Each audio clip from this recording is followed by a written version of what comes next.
नमस्कार दोस्तों, स्वागत है आप सभी का फ्यूचर प्लस क्लासेस के यूट्यूब चैनल पर। दोस्तों, हम पढ़ रहे हैं राजस्थान का इतिहास और राजस्थान के इतिहास में भी हम बात कर रहे थे मेवाड़ का इतिहास। और मेवाड़ का इतिहास पढ़ते समय हमारी जो बात चल रही थी वो चल रही थी मेवाड़ के इतिहास में बप्पा रावल के बारे में। इसी के बारे में बात कर रहे थे हम। अब देखो, जब हम बात करते हैं बप्पा रावल तो सबसे पहले तो हमें यह ध्यान रखना है कि बप्पा रावल वास्तव में कोई नाम नहीं है, बल्कि एक उपाधि है, या यूं कहें कि एक विरुद्ध है। तो सबसे पहले प्रश्न ये उठता है कि बप्पा रावल का फिर वास्तविक नाम क्या है। तो ध्यान रहे, कंफ्यूज नहीं होना है ना। कभी कभी क्या हो जाता है, मेरे सामने एक समस्या हो जाती है, कुछ चीजें एडवांस बता देता हूं तो विद्यार्थी उल्टे कंफ्यूज हो जाते हैं। तो थोड़ा सा ध्यान रखना है। अगर मैं बात करूं कि सर्वमान्य मत के अनुसार जितने भी वर्तमान में इतिहासकार हैं, उनमें अधिकतर इतिहासकार बप्पा रावल का वास्तविक नाम मानते हैं कालभोज।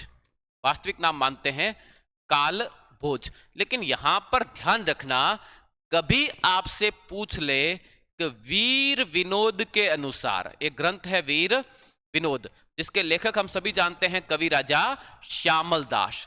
तो स्पष्ट रूप से ध्यान रहे कि कभी आपसे पूछ लिया जाए कि वीर विनोद के अनुसार बप्पा रावल का मूल नाम क्या था, तो ध्यान रहे वीर विनोद में बप्पा रावल का मूल नाम बताया गया है महेंद्र।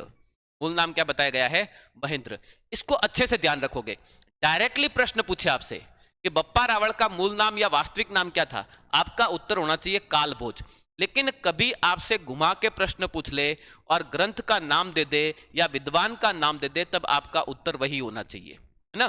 तो कवि राजा श्यामल दास ने अपने ग्रंथ वीर विनोद में बप्पा रावल का वास्तविक नाम क्या लिख रखा है? महेंद्र। अच्छा, ये कालभोज नाम में कुछ और भी इतिहासकार आपत्ति दर्ज करवाते हैं। विशेष रूप से एक शिलालेख है रणकपुर प्रशस्ति, इसको थोड़ा सा ध्यान रखना। ये रणकपुर प्रशस्ति में बप्पा रावल और कालभोज दोनों को अलग अलग व्यक्ति बताया गया है। ध्यान रहे, रणकपुर प्रशस्ति में बप्पा रावल और कालभोज को अलग अलग व्यक्ति बताया गया है। तो देखो, इस संभावना से भी तो नकारा नहीं जा सकता कि बाद में कालभोज नाम का अन्य भी तो कोई शासक हो सकता है ना।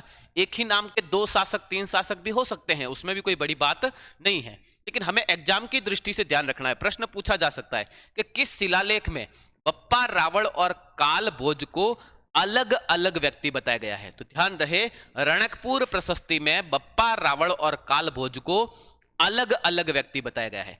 दूसरा, वीर विनोद नामक ग्रंथ के अनुसार अथवा कवि राजा श्यामल दास के अनुसार बप्पा रावल का वास्तविक नाम क्या था? तो ध्यान रहे, वीर विनोद के अनुसार बप्पा रावल का वास्तविक नाम महेंद्र है, जबकि अधिकतर इतिहासकार बप्पा रावल का मूल नाम क्या मानते हैं?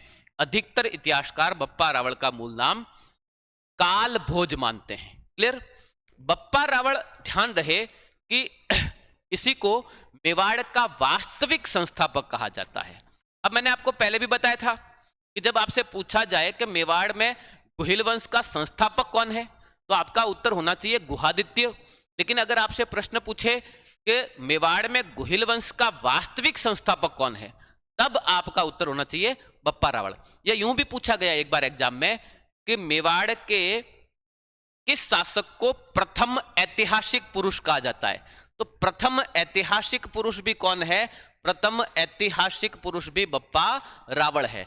बप्पा रावल से पहले के जो शासक हैं, जैसे हमने बात की नागादित्य, अपराजित, शील, गुहादित्य, ये सब बप्पा रावल से पहले भी शासक बन चुके हैं। लेकिन उनके बारे में हमारे पास ऐतिहासिक रूप से कोई बहुत बड़ी जानकारी उपलब्ध है नहीं। जो थोड़ी बहुत जानकारी, 1-2 शिलालेखों के नाम आपको मैंने बताए थे, उनमें थोड़े थोड़े नाम मिल रहे हैं, कोई बहुत अच्छी जानकारी नहीं मिलती है। पहली बार व्यवस्थित रूप से जानकारी किसके बारे में मिल रही है? बप्पा रावल के बारे में मिल रही है। तो इसीलिए इतिहासकारों का कहना है कि भाई प्रथम ऐतिहासिक पुरुष कौन?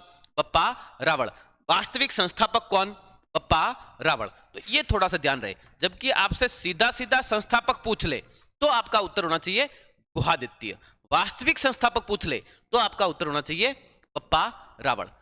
नेक्स्ट, अब बप्पा रावल जो शासक बना था, किसके आशीर्वाद से बना था? यहां पर एक कैरेक्टर को और बड़े अच्छे से याद रखना है। एक महापुरुष है जिनका नाम है हारित ऋषि।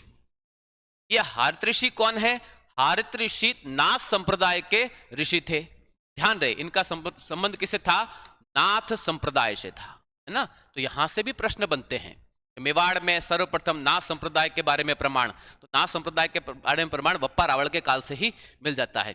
मेवाड़ में ही सर्वप्रथम भागवत संप्रदाय से संबंधित प्रमाण, तो हम जानते हैं कि चित्तौड़ से गोसुंडी का शिलालेख प्राप्त हुआ है, जिसमें जो करीब करीब 3री सदी ईसा पूर्व का लेख है, और उसमें भगवान श्री कृष्ण और उनके बड़े भाई बलराम या संकर्षण का नाम उल्लेखित है, तो वो भागवत संप्रदाय का प्राचीनतम प्रमाण है। तो मेवाड़ में नाथ संप्रदाय के बारे में जानकारी हमें किससे मिलती है? बप्पा रावल के काल से मिलती है। ये जो हारित ऋषि थे, इनका संबंध ध्यान रखना नाथ संप्रदाय से था, और ये किसके गुरु थे? ये बप्पा रावल के गुरु थे, बप्पा रावल के गुरु थे। और ऐसा माना जाता है कि बप्पा रावल को जो मेवाड़ का राज्य मिला था, यह हारित ऋषि के आशीर्वाद से ही मिला था। अब कहानी तो बड़ी ही विचित्र है, मैं पूरी कहानी तो हम यहाँ पर बात नहीं करें, लेकिन ध्यान रहे, बताया जाता है कि हारित ऋषि की इष्ट देवी थी राष्ट्र सैनी देवी, या इसको कहते हैं राठाषण माता, राष्ट्र सैनी या राठाषण माता। ये राठाषण माता के आशीर्वाद से, है ना, ये हारित ऋषि की इष्ट देवी थी, और इन्होंने इनका यज्ञ करके बप्पा रावल के लिए राज्य मांगा, और इन्हीं के आशीर्वाद से फिर बप्पा रावल को मेवाड़ का क्षेत्र प्राप्त हुआ। अब देखो, इस कहानी के कई सारे अर्थ निकाले जा सकते हैं, लेकिन इसका एक मॉरली अर्थ यही निकलता है कि बप्पा रावल के गुरु थे हारित ऋषि, और इन्होंने बप्पा रावल को मेवाड़ का शासक घोषित किया, और उस जमाने में आम जनता ऋषियों में बड़ी आस्था रखती थी, तो जैसे ही हारित ऋषि ने राजा घोषित किया, तो जनता ने भी बप्पा रावल को मेवाड़ का शासक स्वीकार किया। अब इस प्रकार से भी इस बात को समझ सकते हैं। क्लियर है बात? आगे बात करें कि बप्पा रावल को जो शासक मेवाड़ का शासन मिला, किसके आशीर्वाद से? तो हारित ऋषि के आशीर्वाद से मिला। हारित ऋषि कौन थे? बप्पा रावल के गुरु थे। इसके बाद में बप्पा रावल के बारे में आपको कुछ और बातें एग्जाम के दृष्टिकोण से ध्यान रखनी है। वो क्या है कि एक शिलालेख प्राप्त हुआ है, मानमोरी का लेख। यह शिलालेख खोजा था कर्नल जेम्स टॉड ने। यह मानमोरी के लेख के अनुसार 734 ईस्वी में 734 ईस्वी में बप्पा रावल ने मौर्यवंशी राजा मान को परास्त किया, और ये मान को परास्त करके चित्तौड़गढ़ दुर्ग पर अधिकार किया। अब यहां पर एक बात और बहुत महत्वपूर्ण हो जाती है, ध्यान रहे। चित्तौड़गढ़ दुर्ग का निर्माण किसने करवाया? तो कवि राजा श्यामलदास के अनुसार इस दुर्ग का निर्माण करवाया है 7वीं सदी के उत्तरार्ध में चित्रांगद मौर्य ने, और 734 ईस्वी में गुहिलवंशी राजा बप्पा रावल ने इस दुर्ग पर क्या कर लिया? अधिकार कर लिया। तो प्रश्न बन जाता है कि पहला गुहिलवंशी शासक जिसने चित्तौड़गढ़ दुर्ग पर अधिकार किया वो कौन है? बप्पा रावल। लेकिन यहीं से एक प्रश्न और बनता है कि पहली बार चित्तौड़गढ़ को मेवाड़ की राजधानी किसने बनाया? तो ध्यान रहे मित्रों, बप्पा रावल ने कभी भी चित्तौड़गढ़ को राजधानी नहीं बनाया है, केवल अधिकार किया है। बप्पा रावल की राजधानी क्या थी? बप्पा रावल की राजधानी नागदा थी, है ना। तो अगर आपसे प्रश्न यह पूछ ले कि पहली बार चित्तौड़गढ़ को राजधानी किसने बनाया, तो बप्पा रावल के उत्तराधिकारियों में हम आगे चलकर एक शासक पढ़ने हैं, रावल चैत्र सिंह। रावल चैत्र सिंह, ये रावल चैत्र सिंह ने पहली बार चित्तौड़गढ़ को राजधानी बनाई थी। वो इल्तुतमिश का हमला हुआ था, भूताड़ा का युद्ध, जिसमें नागदा नष्ट हो गया, फाइनली इन्होंने बनाई थी। हम आगे इसके बारे में बहुत डिटेल में बात करेंगे, लेकिन यहां पर कंफ्यूजन क्लियर करने के लिए ध्यान रहे कि पहली बार चित्तौड़गढ़ दुर्ग पर अधिकार किस शासक ने किया, तो हमारा उत्तर होना चाहिए बप्पा रावल। पहली बार चित्तौड़गढ़ दुर्ग को मेवाड़ की राजधानी किसने बनाया, तो हमारा उत्तर होना चाहिए रावल चैत्र सिंह। इन दोनों को अच्छे से ध्यान रखना है, कंफ्यूज नहीं हो जाना है। अक्सर विद्यार्थी यहां पर कंफ्यूज हो जाते हैं, क्योंकि बप्पा रावल ने अधिकार किया है तो इसने राजधानी बनाई होगी, ऐसा नहीं है। बप्पा रावल ने अधिकार जरूर किया, लेकिन इसने कभी भी राजधानी नहीं बनाई। एक और किंवदंती है बप्पा रावल के बारे में कि बप्पा रावल ने अपने जीवन के अंतिम वर्षों में खुरासन पर विजय प्राप्त की थी। यह एक मान्यता है, खुरासन मध्य एशिया का क्षेत्र, यहां पर विजय प्राप्त की थी। और लोगों का यहां तक कहना है कि आपके पाकिस्तान में जो एक शहर है रावलपिंडी, ये रावलपिंडी शहर की स्थापना बप्पा रावल ने ही की थी, ऐसी भी एक मान्यता है। फिर बप्पा रावल के कालखंड का एक 115 ग्रेन का सिक्का प्राप्त हुआ है, सोने का सिक्का है। सिक्के का वजन कितना है?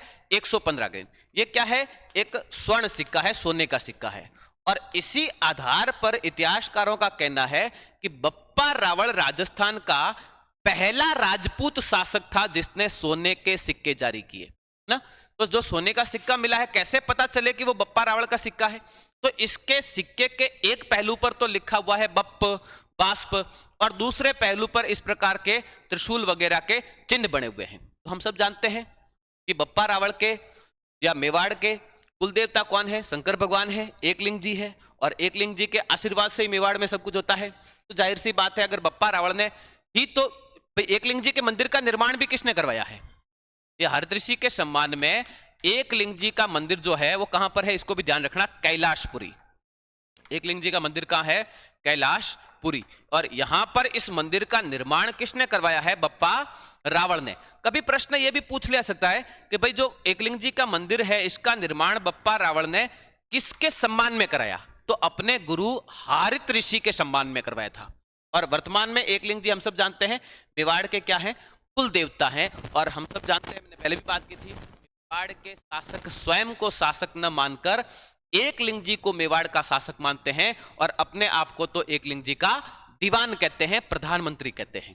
तो ये जो सिक्के के तरफ जो एक साइड में त्रिशूल वगैरह के जो चिन्ह बने हुए हैं, ये एकलिंग जी के ही प्रतीक हैं, और दूसरी तरफ तो बप्प एकदम साफ शब्द लिखा हुआ है। तो इसी आधार पर हम ये मानते हैं कि ये सिक्के बप्पा रावल ने जारी किए, और संभवतः यह पहला राजपूत राजा है जिसने सोने के सिक्के जारी किए। इसके अलावा बप्पा रावल के बारे में कुछ और बातें भी आपको ध्यान रखनी है, जिसमें एक महत्वपूर्ण बात है, एक इतिहासकार का नाम ध्यान रखोगे, डॉक्टर C.V. वैद। ये डॉक्टर C.V. वैद ने बप्पा रावल को गुहिलों का चार्ल्स मॉर्टल कहा है। ये प्रश्न बन जाता है कि किसको गुहिलों का चार्ल्स मॉर्टल कहा जाता है? बप्पा रावल को। किसने कहा है? Doctor C.V. वैद ने कहा है। दोस्तों, आज के लिए इतना ही। मिलते हैं अगली क्लास में, तब तक के लिए धन्यवाद।